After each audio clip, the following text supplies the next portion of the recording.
दोस्तों, केंद्रीय जांच ब्यूरो ईडी या फिर और सीबीआई, इनकी तरफ से हाल ही में आपने छापेमारी की खबरें सुनी होंगी। लेकिन क्या आपने कभी सोचा है कि सरकार इतने सारे छापों में जमा हुए पैसों का क्या करती है?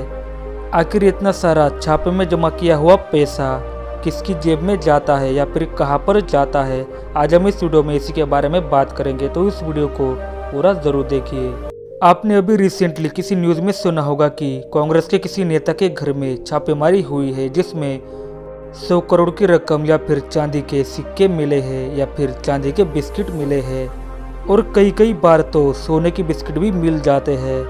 भारतीय सरकार ने हाल ही में प्रोहिबिशन ऑफ मनी लॉन्ड्रिंग का एक्ट लागू किया है, जिसके तहत ईडी अपने काम जोरों से कर रही है।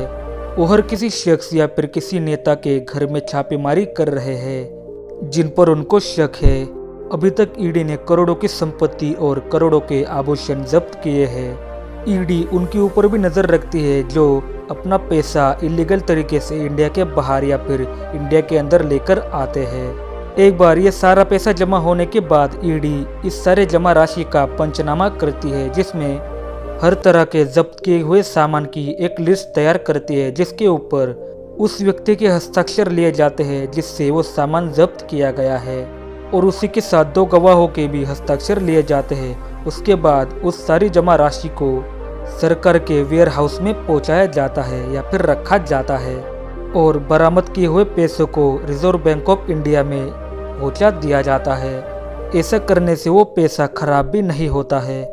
दोस्तों, ऐसा नहीं है कि ईडी हर किसी के घर में छापेमारी करेगी और सरकार को पैसा पहुंचाएगी। ईडी को कोर्ट की तरफ से 180 दिनों का टाइम दिया जाता है, जिसके अंदर ईडी को ये साबित करना पड़ता है कि जो आरोप वो लगा रहे हैं वो सही साबित हो। ईडी को कोर्ट में अपने आरोपों को साबित करना पड़ता है। अगर 6 महीने के अंदर ईडी आरोपों को साबित नहीं कर पाती है तो उस सारी जमा संपत्ति को उसके मालिक को वापस कर दिया जाता है। दोस्तों, अगर मामला सेंट्रल गवर्नमेंट से जुड़ा होता है तो सारी जमा राशि को सेंट्रल गवर्नमेंट तक पहुंचा दिया जाता है, जबकि जेड से जुड़े मामले में सारी जमा राशि को स्टेट गवर्नमेंट तक पहुंचा दिया जाता है।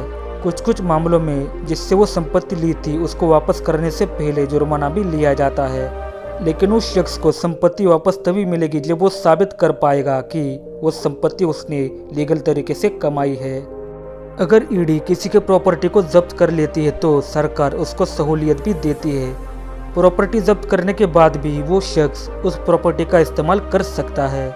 तो अगर कुल मिलाकर देखा जाए तो ईडी उस जब्त की हुई राशि को सरकारी वेयर हाउस में पहुंचा देती है या फिर रिजर्व बैंक ऑफ इंडिया में पहुंचा देती है, वो भी तब जब ईडी कोर्ट में आरोप सच साबित करने में कामयाब हो जाती है। अगर ईडी आरोपों को सच साबित नहीं कर पाती है तो उस संपत्ति को उस शख्स को वापस दे दिया जाता है। तो हमें उम्मीद कि अब आपको समझ में आ गया होगा कि आखिर ईडी छापेमारी में जमा की हुई राशि का क्या करती है। अगर आपको वीडियो अच्छा लगा हो तो वीडियो को लाइक एंड शेयर जरूर करें, और अगर आप इस चैनल पर नए हैं तो इस चैनल को सब्सक्राइब करके पास वाले बेल आइकन को दबाएं और ऑल पे क्लिक करें। मैं आपसे मिलता हूँ किसी और वीडियो में, और तब तक के लिए नमस्कार।